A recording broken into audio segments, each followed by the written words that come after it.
Russia is so vast that when it is morning in Moscow, the evening sun is already setting 5,000 miles further east on Russia's Pacific coast. These distant shores are shrouded in a mysterious veil of smoke. Here, the largest sea eagle in the world surveys a land of ice and fire.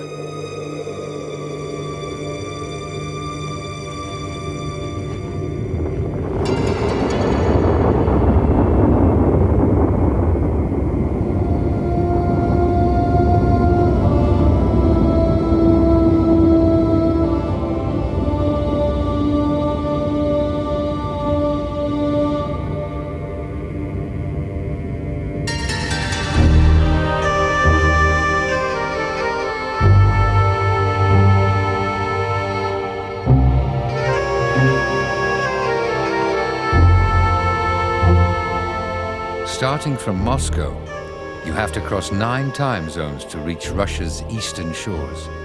At its easternmost point, the Russian mainland narrows like a spear pointing down towards Japan, forming the Kamchatka peninsula, one of the most violently active volcanic regions on Earth.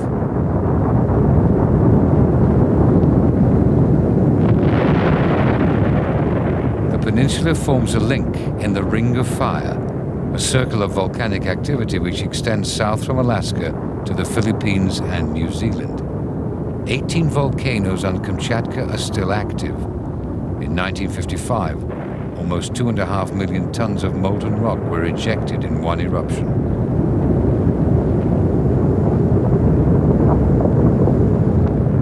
Kamchatka lies at the welding spot, where 3 giant segments of the Earth's crust meet and constantly grind against each other, creating earthquakes and volcanoes whenever one is forced upwards. Showers of ash and lava relentlessly destroy everything in their path. The violence is also creative, as these volcanoes are still forming new landscapes.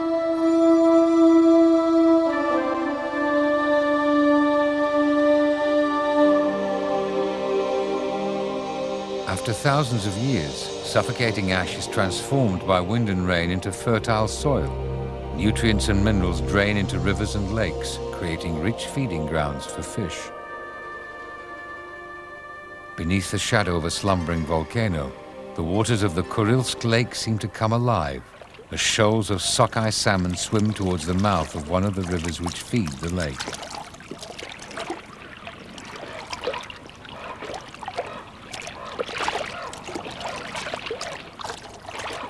This lake lies within an ancient volcanic crater.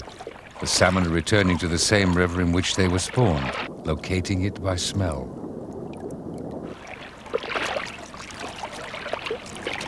By the time they approach the mouth of the river, an ugly transformation has taken place. The male's back becomes humped and the jaws hooked. Strong curved teeth grow from the jaws and tongue. These are for fighting, not feeding. The struggle upstream against the current claims many lives.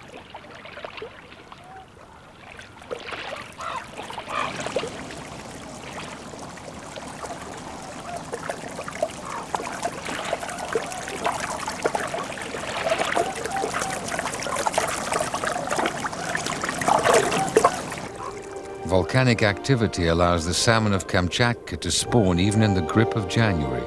While most of the lakes and rivers are frozen, there are some stretches of water which are warmed by heat rising from the bowels of the earth. The winter run of salmon supports Stella's sea eagles, the largest sea eagles in the world.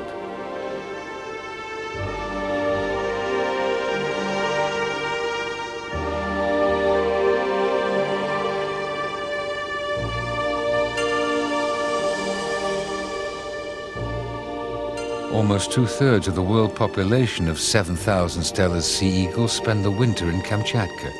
The rest migrate to Japan and Korea.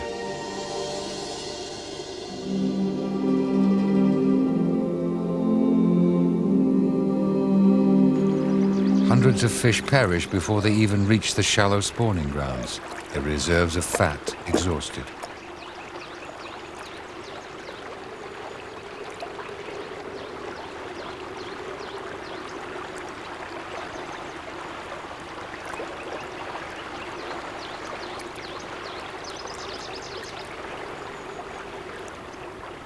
The eagles gather like black-cloaked priests attending the death throes of the salmon. They often sit hunched in one place for several hours before making a catch. Although the young birds are the same size as the adults, it will be 4 years before they finally take on their striking plumage.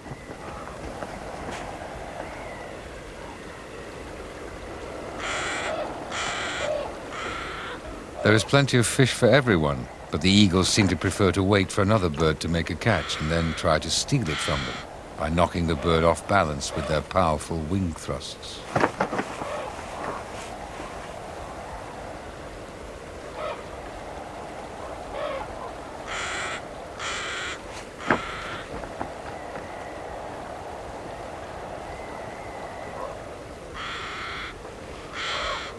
The adults catch most of the fish, but the immature birds seem to feed at their expense.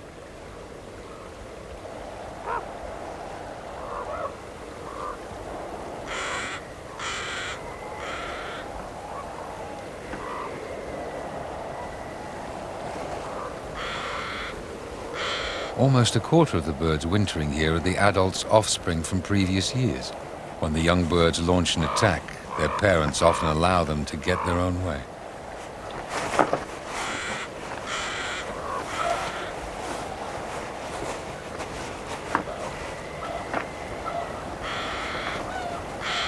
A young bird mantles its prey with its wings, trying to protect it from being stolen by mobbing black-billed magpies and crows.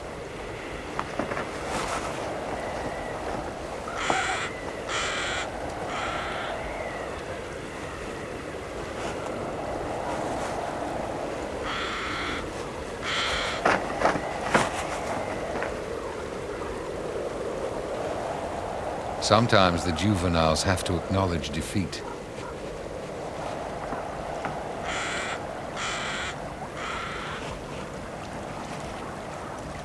These are huge birds. From bill to tail tip, a female measures over 3 feet, and the wings span nearly 10. The massive yellow bill can rip a large salmon apart in seconds. Crows and magpies are dwarfed as they audaciously nip in to steal morsels of fish from between the eagle's talons.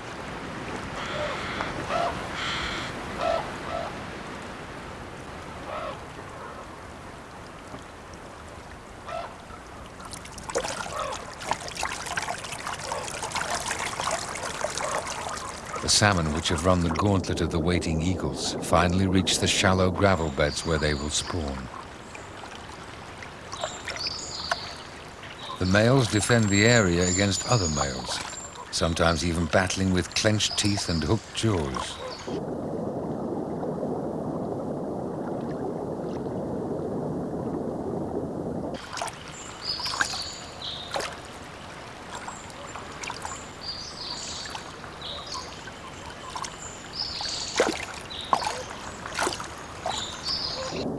Each female can lay up to 1,000 eggs, but often she dies before she's able to release them all.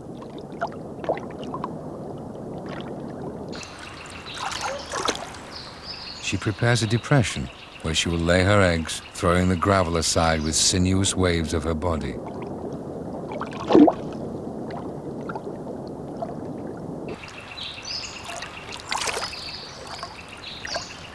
If Russian conservationists had not limited salmon fishing by the Japanese after the 1970s, these rivers would now lie silent, and every other animal which depends upon the glut of fish would probably have perished too. When goose sanders arrive at the spawning grounds, it soon becomes apparent why the salmon laid so many eggs. It becomes a free-for-all, as the birds repeatedly dive beneath the water's surface to pick up eggs hidden beneath the gravel.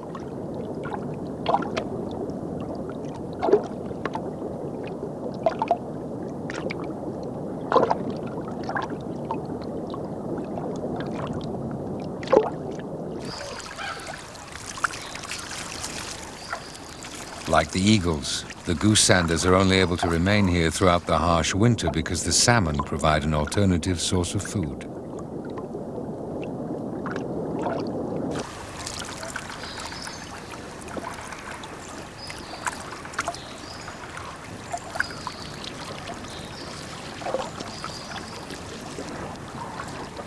after spawning, every salmon dies. The lakes and rivers become clogged with corpses, which in turn enrich the waters as they decay.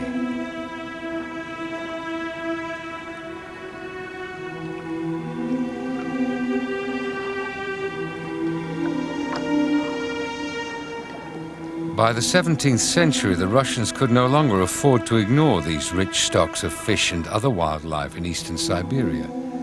The numbers of fur-bearing animals in European Russia were falling, and the promise of limitless quantities of sable lured the Russians farther eastwards. These far eastern forests are so remote that it took Russian fur trappers 2 years to get here. The Far East became New Siberia, Russia's new world. The Russian government collected an annual tax in furs from Siberian natives. Sable, a member of the marten family found only in Russia, were hunted in the depths of winter when they are easier to track and their fur is thickest. The hunters followed tracks leading to the sable's burrow and drove the sable into a net spread across the entrance. They often had to wait for several days before the sable finally emerged. The sable's solitary and nocturnal habits probably helped to protect it from total extinction, despite 2 centuries of overhunting. By the start of the 20th century, the sable was teetering on the edge of extinction. Hunting was banned, and sables bred in captivity were successfully reintroduced into the wild. Sable fur is prized for its combination of softness and durability. Blowing on the pelt reveals the quality of the dense underfur. Native peoples such as the Udagay still depend on wild forest animals for their livelihood. Sable pelts are used as decoration for their clothes.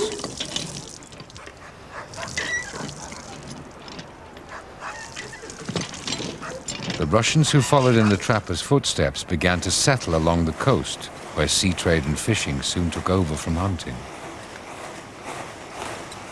When the sea is frozen, city dwellers still fish through holes in the ice in the traditional way, though more for sport than out of necessity.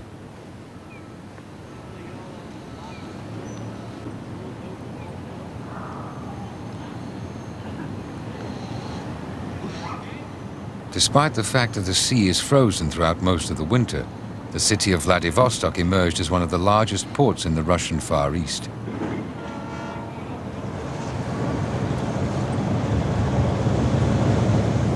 This is the last stop on the Trans-Siberian Railway. It takes a week to travel the 5,778 miles from Moscow by train.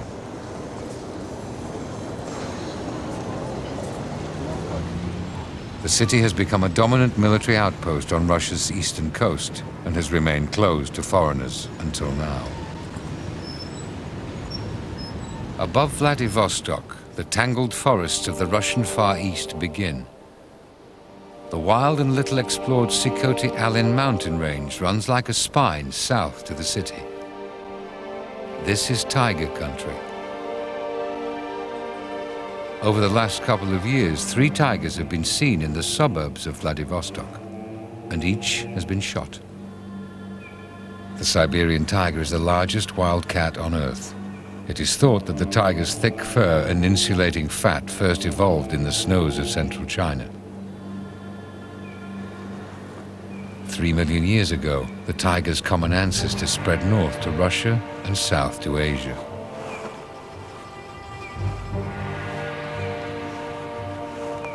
As soon as the Russians began to settle in the east, Siberian tigers were hunted and flushed out of their native forests. Hundreds of tiger cubs were trapped for export to zoos around the world.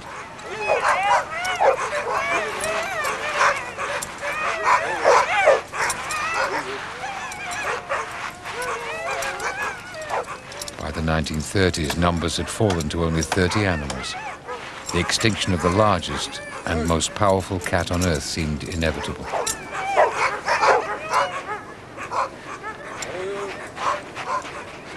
Adult tigers continued to be shot until 1947, when they were finally recognized as being an endangered species.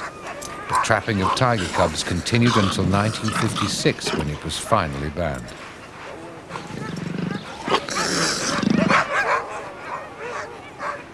Tiger numbers in the Russian Far East have increased to over 200 animals, but now success has created its own problems. The Siberian tiger is not safe yet. Lying 200 miles north of Vladivostock, the Lazovsky Reserve was created in 1935. This is where Siberia meets the exotic East, creating a unique forested landscape of stone birch, Korean pine, and Mongolian oak. By April, the snow is on the retreat. A long-tailed rosefinch feeds on the first catkins.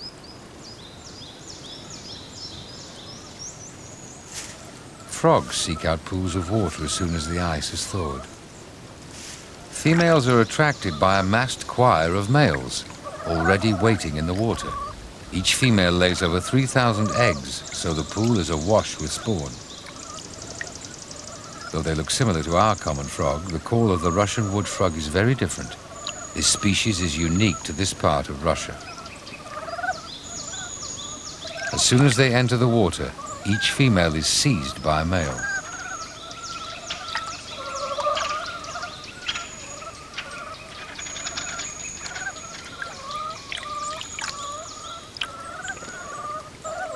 Sometimes he is joined by others until the female is surrounded by squirming legs as the first suitor tries to kick the late arrivals away. It's not uncommon for females to drown beneath the weight of males.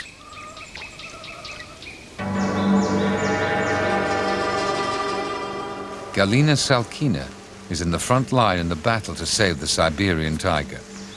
As a scientist on the reserve, she spends most of her time alone in the forest, following the tiger's spoor.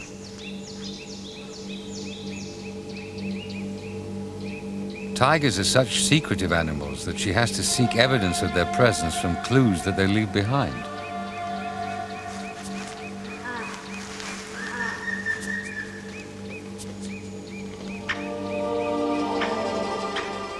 They leave scrapes of urine and droppings along their trails. By smelling a handful of grass from a scrape, Galina can tell whether a female is on heat.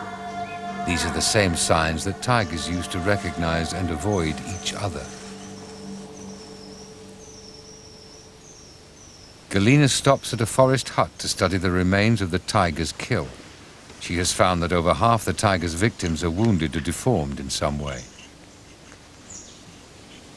This boar had been hit by a poacher's bullet in the lower jaw and was blind in the left eye because a long bone had grown across the socket.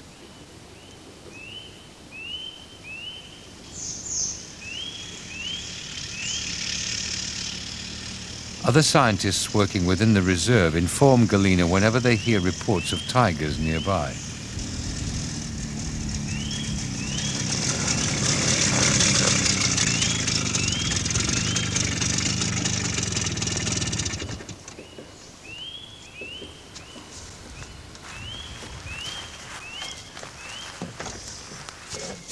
Привет, Саша. Здравствуйте. Ну как дела?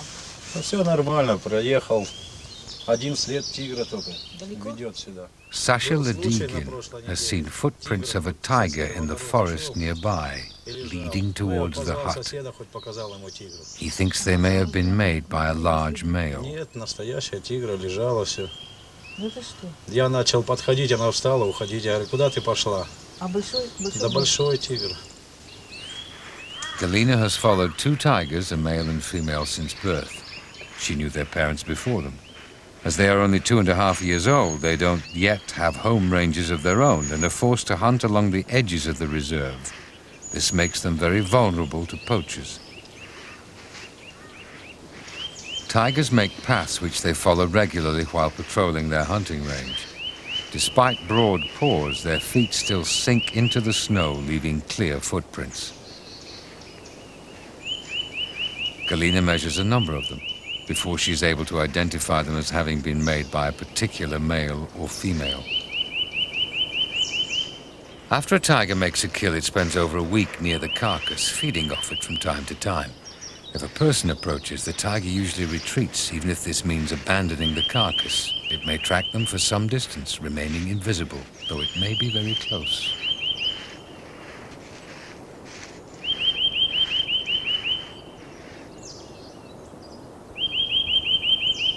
A tiger is able to eat a great deal at one sitting, but it still leaves plenty behind for scavengers.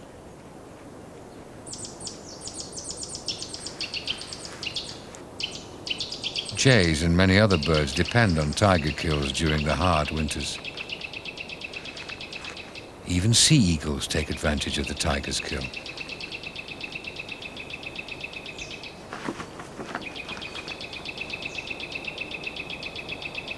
Between them, 200 tigers consume at least 10,000 large animals a year.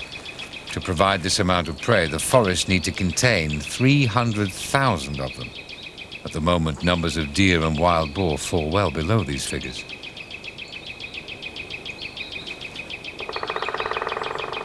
Galina believes that the size of the reserve should be increased to protect prey from poachers and also to allow the tigers to hunt entirely within a protected area.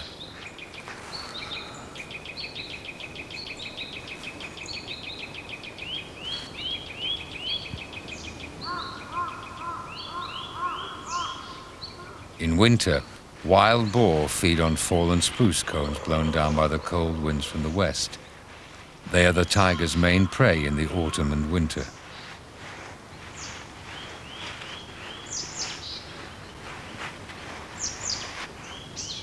Tigers move so silently through the trees that sometimes it is difficult to know who is doing the watching. Once when Galina was tracking a tiger, the footprints began to curve in big loops. She lost them in the gathering darkness and returned to her hut. The following morning she found that the tigress had followed her back and her tracks encircled the hut.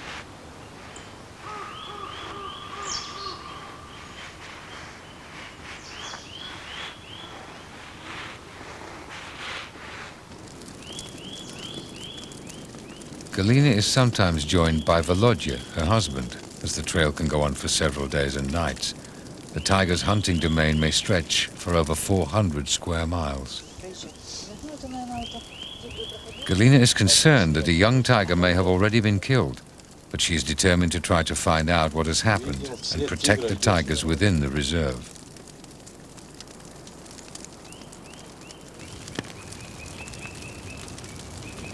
The clues she has found indicate that a tiger has passed this way some time ago. A fall of fresh snow soon hides footprints, so it cannot be very far away.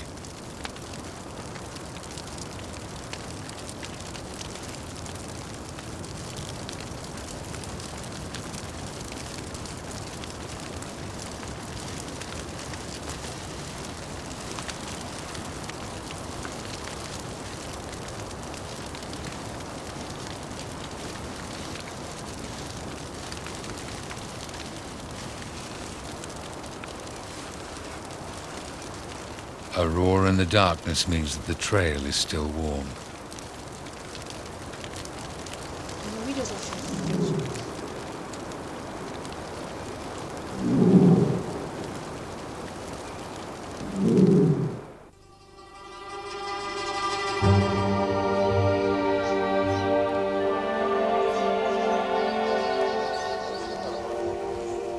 Galina heard of a tigress with 2 cubs which had been seen recently by some villagers. She has been concerned for their safety. Her worst fears are confirmed.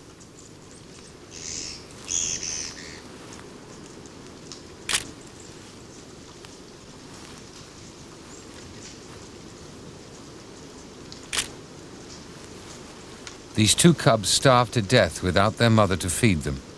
Galina believes that the tigress was killed by poachers. From paw and teeth measurements, she estimates that the cubs are about 5 months old.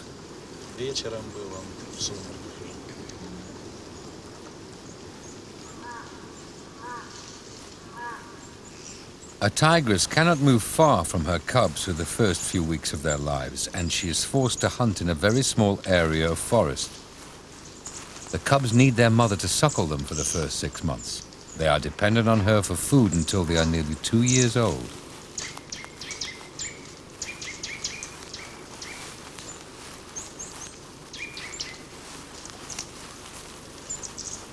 problem is that there are now more dogs and domestic animals within the tiger's reach in the Lazovsky area than wild prey, so tigers are forced into conflict with man and invariably lose.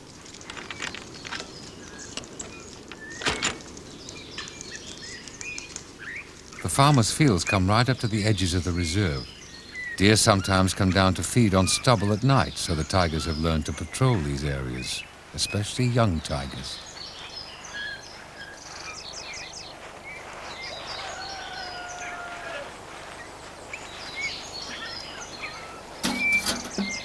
Life in Kamenka village is hard. People find it difficult to grow enough food on their small plots to feed themselves, let alone the few pigs, chickens and cows that they keep. Many are resorting to poaching deer for meat. They see themselves as victims of the tiger's greed. It makes it much harder to bear if you find a tiger in your backyard eating your dog.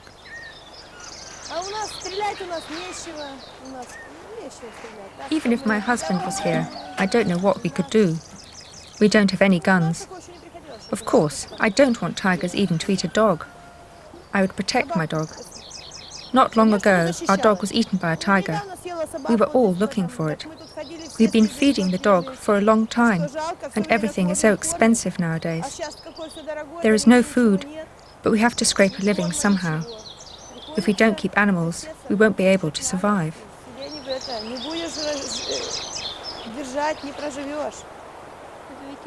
Local people feel both resentment and pride towards the reserve which lies at the heart of their community. The walls of the reserve headquarters depict the fragile web which must remain intact if the tiger is to survive. Hunting deer and wild boar is now banned, but poaching still takes place. The antlers of Sika deer are exported to China as medicine to replace rhino horn.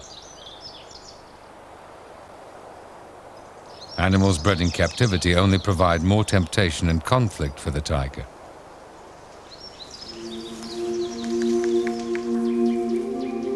The only way to film Siberian tigers in the wild is to bait them with a carcass. Galina is worried that baiting might put her tigers at risk if poachers copy her, but she feels that it is worth the risk if this film shows the outside world the problems which are threatening tigers in the Russian Far East.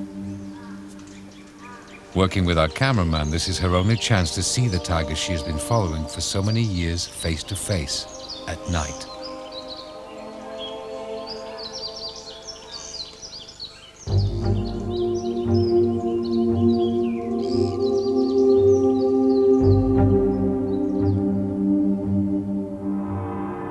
On the first few nights, only a raccoon dog emerges from the darkness to feed on the carcass.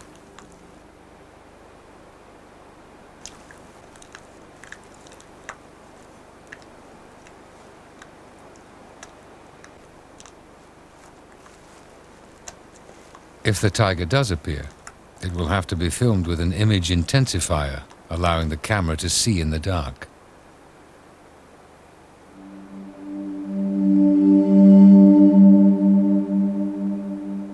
After waiting for several nights, Galina is finally rewarded.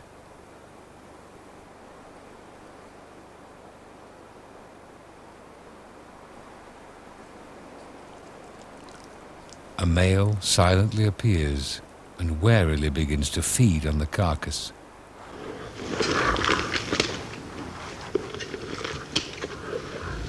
Tigers are hunters of the night and are extremely sensitive to the slightest movement. Their eyes are able to make use of the faintest ray of light by reflecting it so that it hits the retina twice. This gives the eyes a strange glow in moonlight or under lamplight.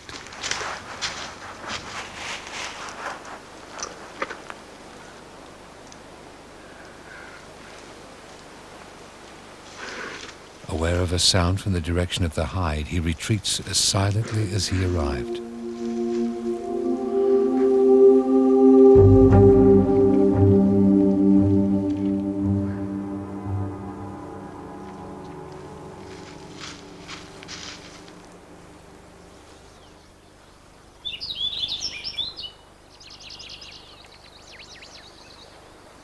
When morning light reaches the forest edge, Galina knows that the tiger is probably lying up somewhere nearby, resting.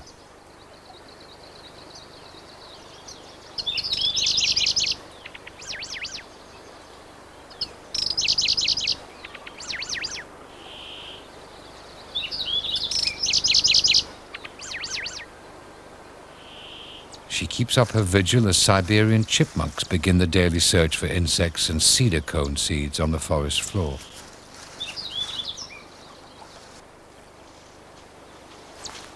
Tigers are nearly always nocturnal when they hunt, but they sometimes return to feed on a carcass in early morning or at dusk.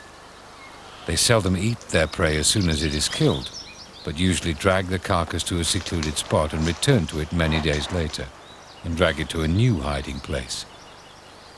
He is unable to remove the baited carcass, which is tied down.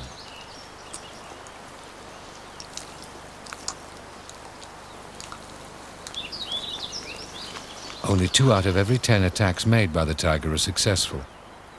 It pulls down its victim by sinking its huge claws into the hindquarters.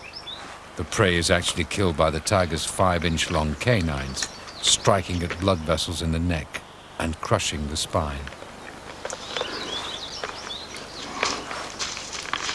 The Siberian tiger's large size enables it to conserve heat. The Bengal tiger of India averages around 400 pounds, while the Siberian tiger can be almost double that weight. It is not only the cold that Siberian tigers have to contend with.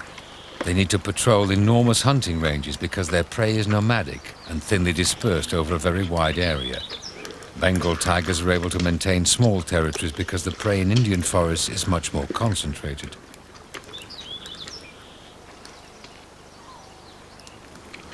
As it is impossible for them to patrol the boundary of their domain once it exceeds a certain size, Siberian tigers are forced to share their hunting territories with other members of the same sex, which is very unusual for such highly territorial animals. The tiger's need for large stretches of unbroken forest makes the species vulnerable to any threat which reduces the size of its domain. We try to defend ourselves as we can. Sometimes we shoot in the air. The tiger is dangerous. It can come and kill the animals. It's our livelihood.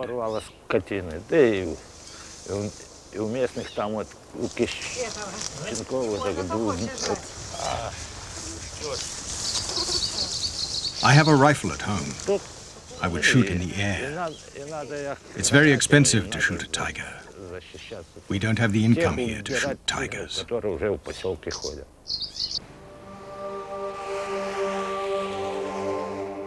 The villagers have every right to expect to make a living here. Yet by clearing more of the forest for agricultural land and poaching the tiger's prey, both people and tigers are treading on thin ice as far as the future is concerned.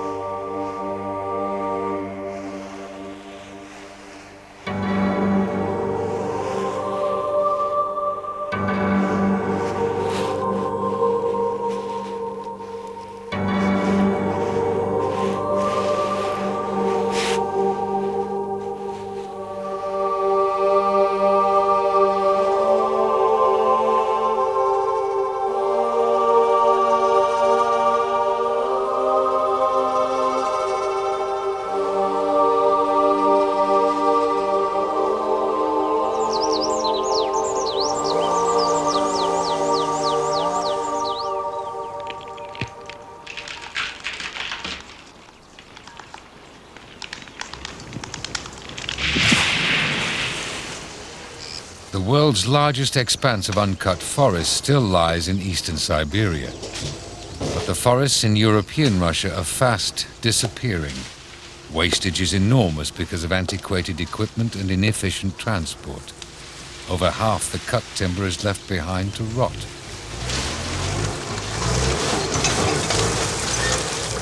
Until now, the distance of the Far Eastern forests from Moscow prevented logging on a large scale.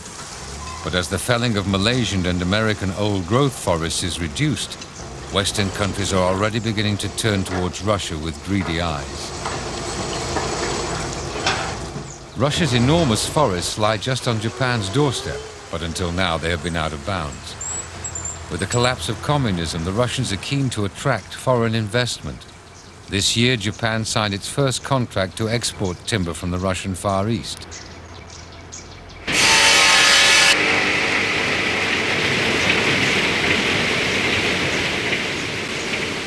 Russian processing plants are infamous for their inefficiency and hazardous working conditions.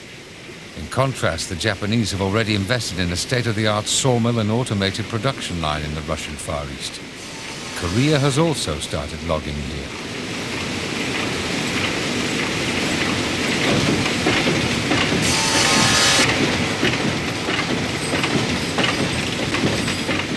Conservationists fear that efficient Japanese logging will be even more of a threat to Russia's vast forests than Russian wastage.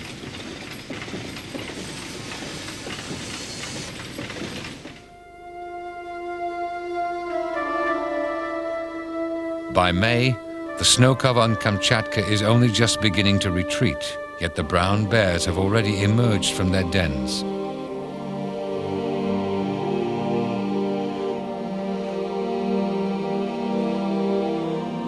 Kamchatkan brown bears are the largest in Russia, weighing up to 1,500 pounds. Only the Kodiak bear of Alaska is larger.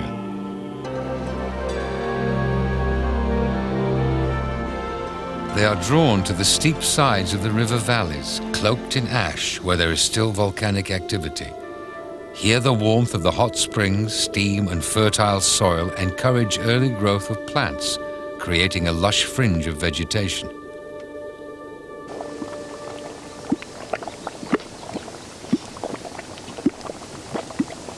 This valley of bubbling mud pools and geysers lay hidden until the 1940s.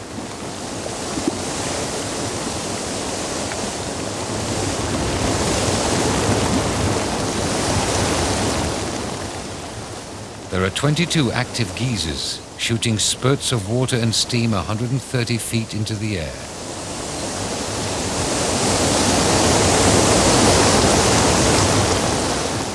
In some hot springs, the temperature of the water can reach 72 centigrade.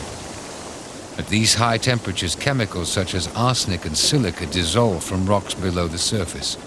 On contact with the cooling air, they are encrusted in mounds around the vents.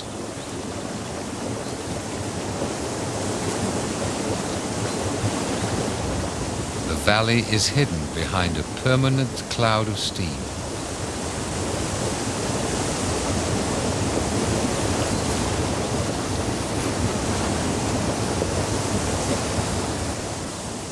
Brown bears are disappearing from many of the forests of European Russia, but in Kamchatka they find a safe haven.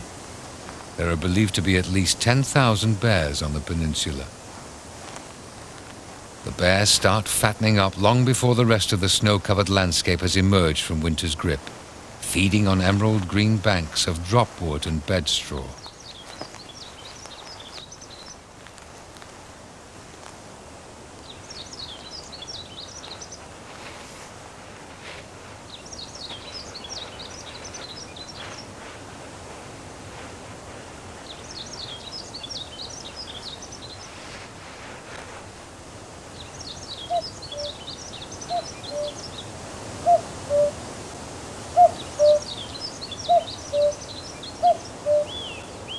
True spring comes later to the forests of stone birch and Kamchatkan fir.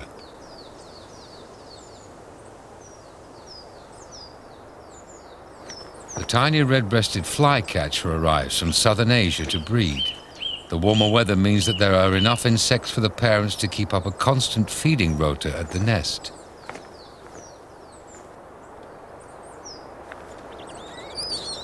Lesser-spotted woodpeckers are also spending most of their time administering to their young.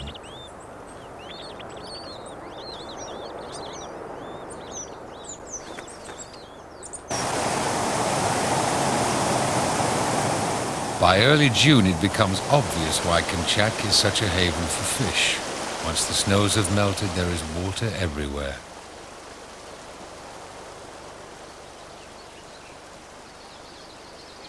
This may explain why Steller's sea eagles breed only here. Until now, only a few Russian ornithologists have been lucky enough to see the breeding behavior of these birds.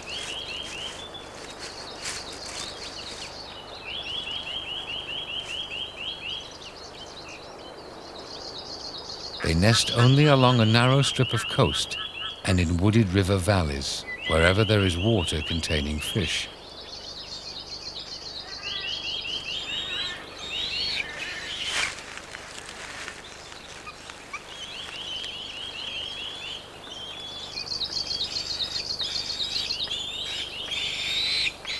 parents bring food to the nest about 5 times a day, and it is usually salmon.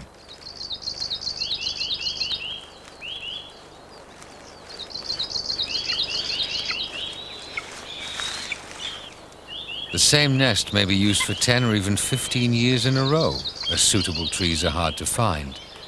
It is added to each year and often grows to exceed 6 feet in width.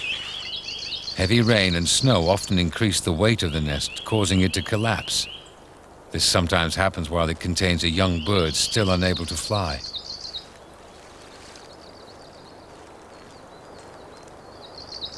Two eggs were laid in early May, but it is quite common for only one chick to survive. As the nests are only 15 feet above the ground, they are vulnerable to attack by sable or ermine.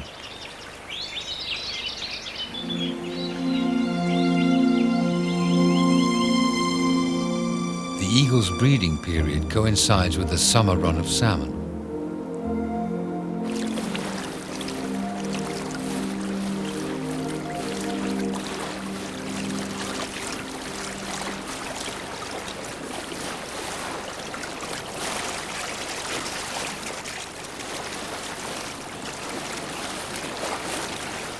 As the salmon begin to swim upriver, the eagles are not the only predators to be attracted by the noisy, thrashing bodies. Brown bears also come down to the river to take advantage of the glut of fish.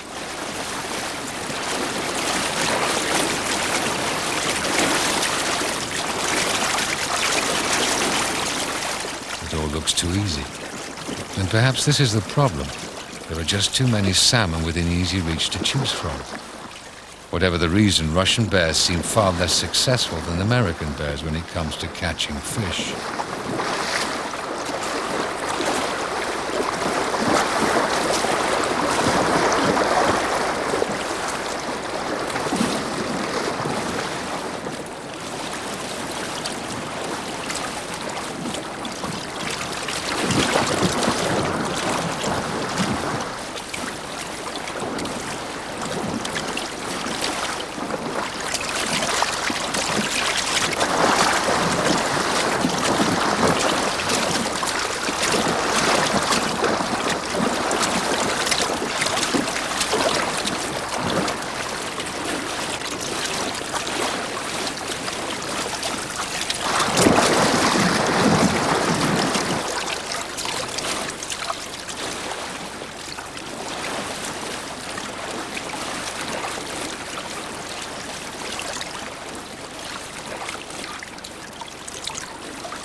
Most eagles nest in trees overlooking salmon rivers, and they seldom have to fly far to find food.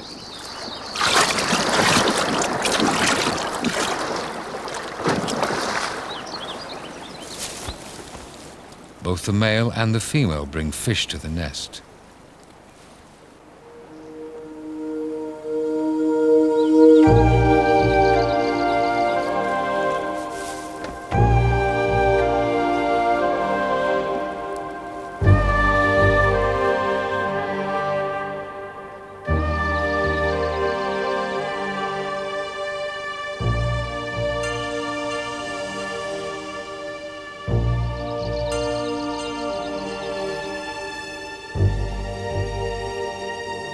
Over 300 pairs breed away from the forests and rivers of the interior, building their nests along the rugged cliffs of the coast.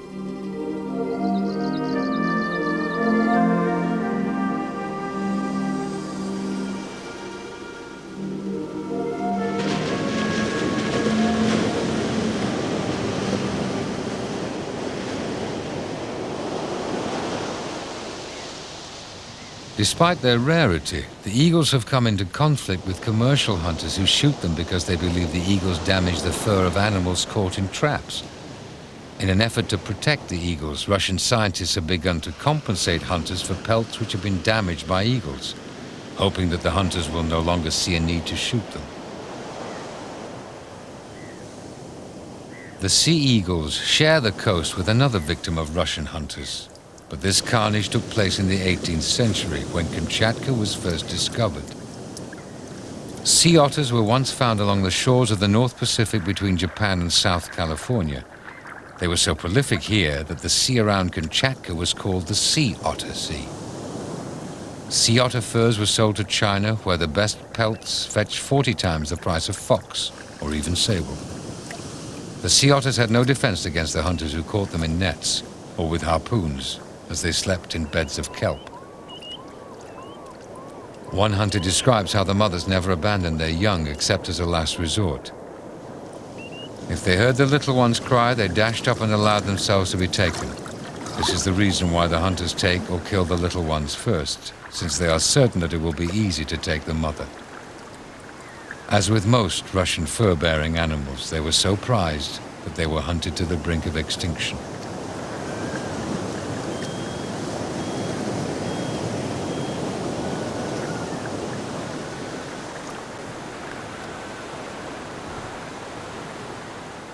In a nest overlooking the crashing waves of the Pacific, a young Steller's sea eagle waits to be fed.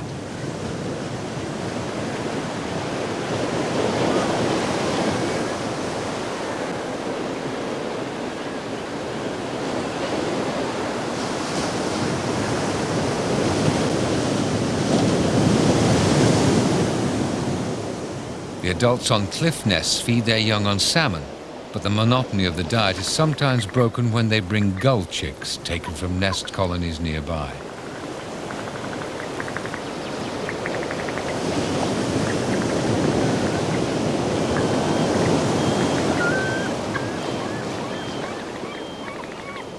There is an eagle nest every 5 miles or so along the rugged coastline of the Sea of Okhotsk and the Bering Sea.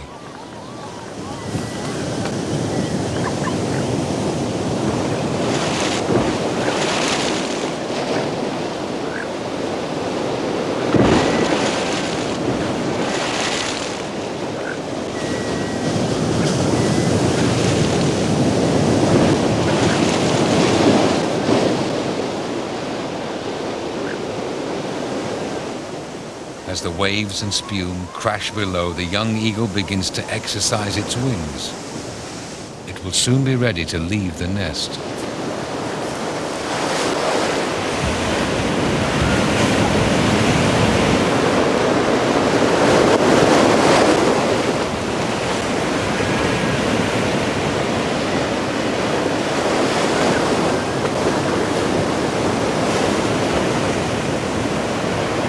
More by error than design, Russia's wilderness still remains largely intact.